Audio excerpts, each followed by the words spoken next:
Assalamualaikum warahmatullahi wabarakatuh. Kami dari kelompok 3 kelas 11 IPA 1 akan menjelaskan tentang Perang Palembang oleh Sultan Badarudin. Anggota kelompok kami yang pertama ada Akmal Ghani Kafigo, Belva Nadindra Fitri, Bintang Satrio Nugroho, Devika Putri Nabila, Lingga Melodi, Maulidia Gunawan, Abdul Aziz, Nazar, dan Rafli Andika.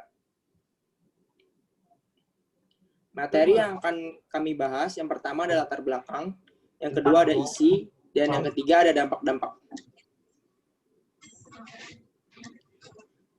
Kesultanan Palembang adalah kerajaan bercorak maritim yang berkuasa di wilayah Sumatera Selatan dengan pusat pemerintahan di kota Palembang pada awal abad ke-19. Raja pertama adalah Ki Gedeng Suro, seorang Jawa yang mengungsi ke Palembang akibat kemelut tahta di Demak. Kota Palembang sebagai pusat pemerintahan kesultanan terletak agak ke pedalaman dari bibir pantai. Namun adanya aliran Sungai Musi yang membelah kota itu menjadi bagian hulu dan hilir menyebabkan perkembangan kebudayaan maritim sungai, bahkan kapal-kapal besar pun bisa memasuki aliran Sungai Musi dan berlayar lebih jauh ke daerah pedalaman. Tak heran kota ini kemudian dijuluki sebagai Venice from the East oleh orang-orang Eropa. Latar belakang Perang Palembang. Bahasa asing pertama yang terlibat konflik dengan kesultanan adalah Inggris, yang memegang mandat sementara atas koloni Belanda di Nusantara sampai perang melawan Napoleon di Eropa selesai. Sebuah peristiwa pembunuhan orang-orang Eropa di Palembang yang dikenal dengan Palembang Massacre membuat Raffles geram kepada pemimpin kesultanan saat itu, Sultan Mahmud Badarudin II. Pada tahun 1803 sampai 1821, Raffles kemudian memerintah Mayor Jenderal Robert Gillespie untuk menghukum Palembang. Armada Gillespie akhirnya sampai ke Palembang dan menaklukkan kota Palembang pada tanggal 26 April 1812.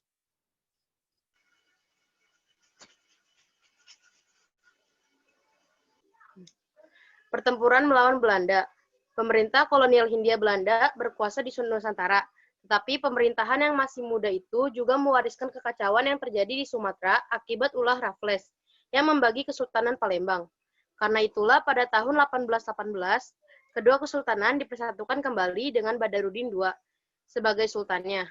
Untuk mengetahui sejauh mana kesetiaan sultan kepada pemerintah kolonial, maka Belanda mengirimkan ekspedisi ke pedalaman di bawah pimpinan Muntinghe pada Mei 1819. Dalam ekspedisinya itu, Muntinghe diserang oleh rakyat Palembang dan dia menyalahkan Sultan atas perbuatan rakyatnya. Sebagai jaminan agar Sultan tidak berbuat macam-macam, pemerintah kolonial meminta putra mahkota, yaitu Pangeran Ratu, untuk didatangkan ke Batavia.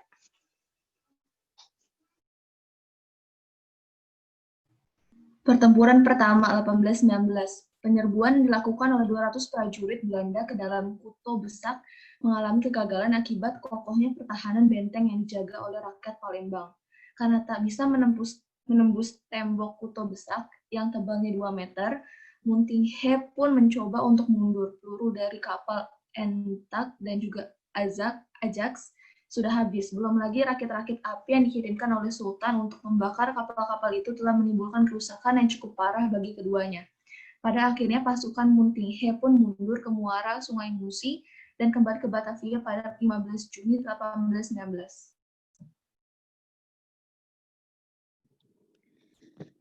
Kemenangan ini disambut dengan sukacita oleh rakyat Palembang. Namun Sultan tahu kalau Belanda akan kembali lagi dengan kekuatan yang lebih besar. Sultan beranggapan bahwa Belanda akan kembali melalui aliran Sungai Musi karena kondisi daratan Palembang yang penuh rawa tidak cocok untuk dilalui oleh pasukan darat. Sultan kemudian menjalankan strategi perbentengan di antara Pulau Kemboro dan Pelaju yang menjadi pintu masuk ke kota Palembang. Sultan juga memerintahkan untuk membuat pancang-pancang kayu yang berfungsi menahan majunya kapal-kapal Belanda dari depan. Sedangkan dari belakang, armada itu nantinya akan diserang oleh rakit-rakit.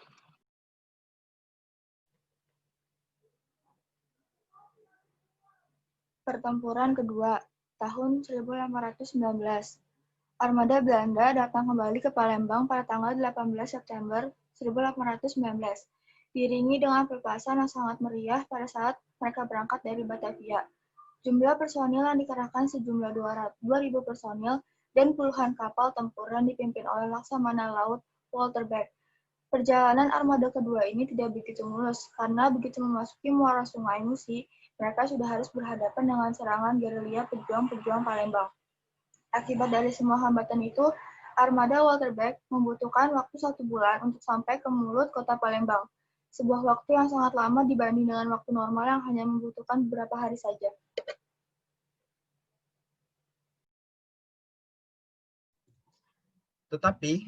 Tetapi neraka sebenarnya bagi armada Walter Beck ada di perairan Pulau Kembaro dan Pelaju, karena Walter Beck secara meyakinkan terjebak sesuai strategi Badarudin II. Kapal-kapal itu tidak bisa maju lebih jauh lagi karena tertahan oleh pancang-pancang kayu yang ditanam di dalam sungai. Adu tembak-menembak meriam terjadi antara benteng-benteng di Pulau Kembaro dan Pelaju dan kapal-kapal tempur Belanda. Karena semakin terdesak, maka Walter Beck memutuskan untuk mundur ke Bangka. Armada yang sudah hancur itu mati-matian melepaskan diri dari kurungan yang disiapkan oleh Sultan. 2 kapal Belanda, yakni Arimus Marinus dan Eandracht, kandas dan tenggelam akibat serangan rakit-rakit api yang tak terhingga jumlahnya ketika mencoba kabur. Babak kedua Perang Maritim ini akhirnya kembali dimenangkan oleh Kesultanan Palembang. Setelah kemenangan tersebut, Badarudin II akhirnya melepaskan jabatan Sultan dan mewarisinya kepada Pangeran Ratu. Meski begitu, komando perang masih tetap dipimpin oleh Badarudin II. Benteng-benteng di Pulau Kembaro dan Pelaju diperkuat kembali dengan meriam-meriam yang dibeli oleh Badarudin II dari seorang Eropa. Jumlah rakyat yang siap mengangkat senjata bagi Kesultanan sendiri ada sekitar 7.000 sampai 8.000 orang.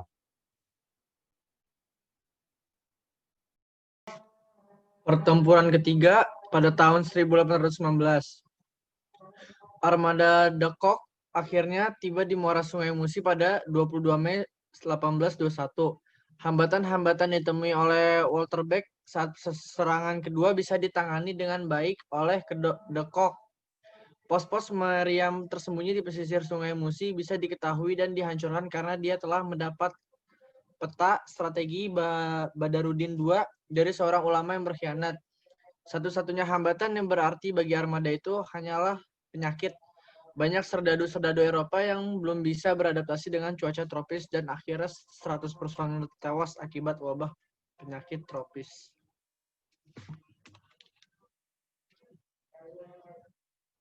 Pertempuran ketiga pada tahun 1819.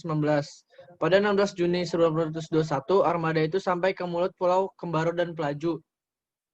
Usahanya untuk melumpuhkan benteng Tambak Baya, salah satu posisi vital pasukan Palembang, berakhir dengan kegagalan.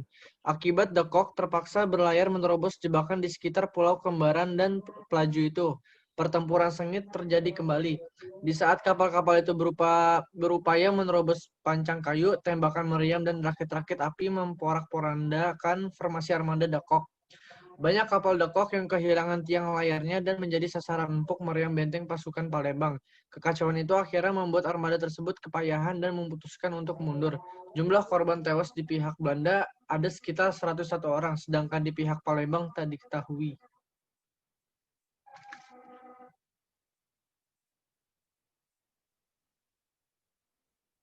Karena tidak ingin menderita kerugian yang lebih besar lagi, maka De Kock meminta gencatan senjata kepada Badarudin II.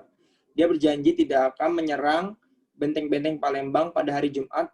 Sebagai gantinya, Badarudin II sendiri harus berjanji untuk tidak menyerang pada hari Minggu.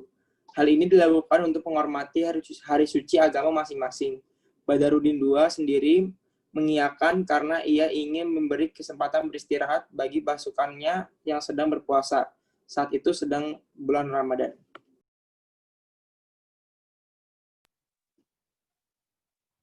Tapi perjanjian itu hanya bertahan beberapa hari, karena meskipun pada hari Jumat tidak terjadi kontak senjata, secara mendadak pasukan Belanda menggempur benteng-benteng di Pulau Kembaro dan Pelaju pada saat subuh. Perang karena diserang mendadak maka pertahanan di Pulau Kambaro dan Pelaju jatuh. Armada Kok pun berlayar ke pusat kota Palembang dan menghancurkan benteng Kuto Besak. Namun tembok setebal 2 meter dan barisan meriam yang kokoh membuat armada semakin frustasi.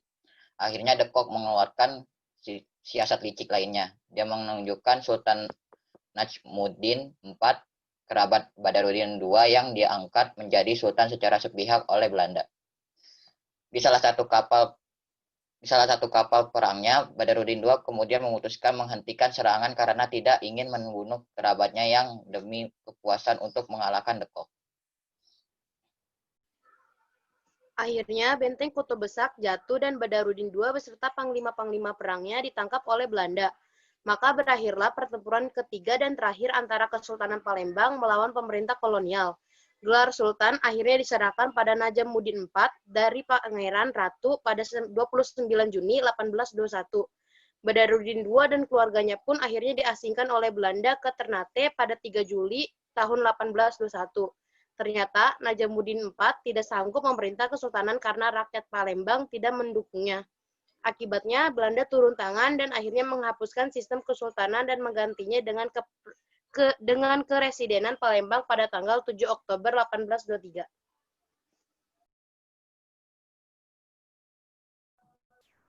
Pertempuran maritim yang dilakukan pemerintah kolonial Hindia Belanda terhadap Kesultanan Palembang merupakan yang terbesar dan termahal bagi Angkatan Laut Kerajaan Belanda di Nusantara saat itu. Selain itu, setelah Kesultanan jatuh, tetap saja rakyat Palembang tetap mengadakan perlawanan. Kemenangan pasukan Belanda atas Palembang membuka akses bagi pemerintah kolonial Hindia Belanda untuk menaklukkan Sumatera yang saat itu masih merdeka dan kental dengan pengaruh Inggris. Akibatnya Belanda terlibat kembali dalam konflik berkepanjangan dengan penguasa di Sumatera, seperti di Minangkabau dan Aceh. Hal ini juga memuluskan Belanda untuk menegakkan pemerintahan kolonialnya di wilayah Sumatera dan Nusantara pada umumnya. Dampak-dampak Perang Palembang. Dampak politik.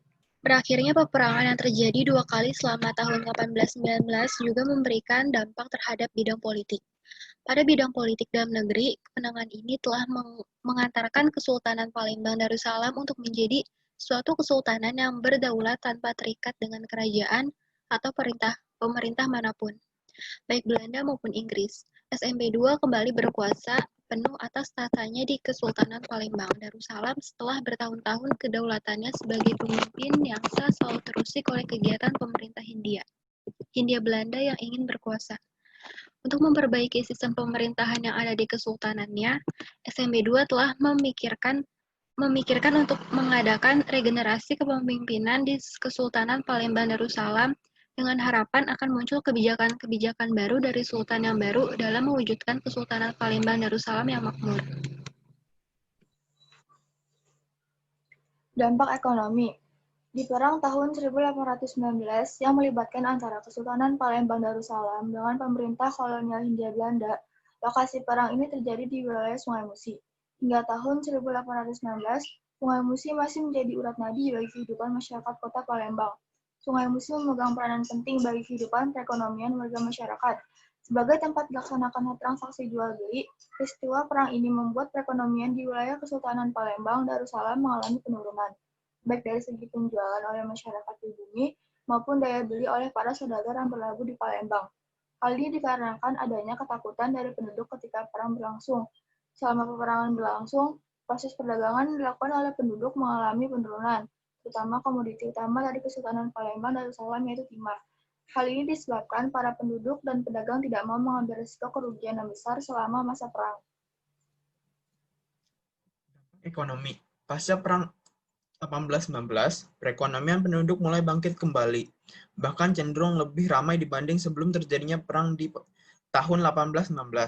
Perdagangan semakin ramai juga ditunjang dari keberhasilan pasukan SMB II mengalahkan pasukan Belanda, sehingga membuat para saudagar dari Cina dan Arab tidak merasa takut untuk berdagang di wilayah Kesultanan Palembang Darussalam.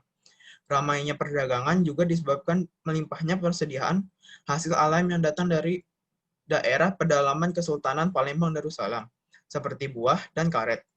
Hal ini terjadi karena selama peperangan melawan pihak Belanda, pasokan-pasokan hasil alam dari daerah pedalaman yang didatangkan ke ibu kota Palembang mengalami penurunan yang drastis.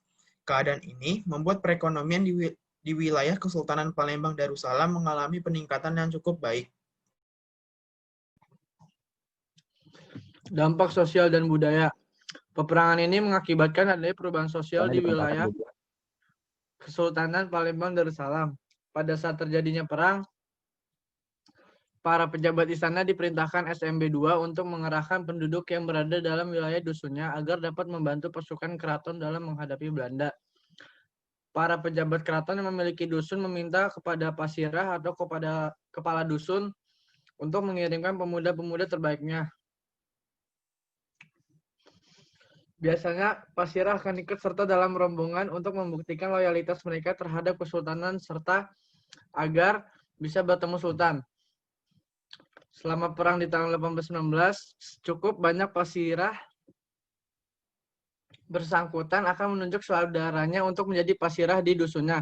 Karena pasirah ditentukan oleh kerabat keraton, seringkali kewibawaan pasirah yang baru kurang dihargai di masyarakat dusunnya.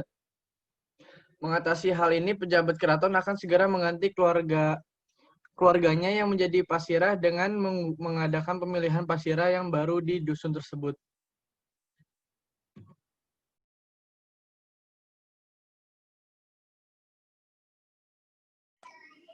Sekian presentasi dari kelompok kami. Kurang lebihnya mohon maaf. Wassalamualaikum warahmatullahi wabarakatuh. Waalaikumsalam.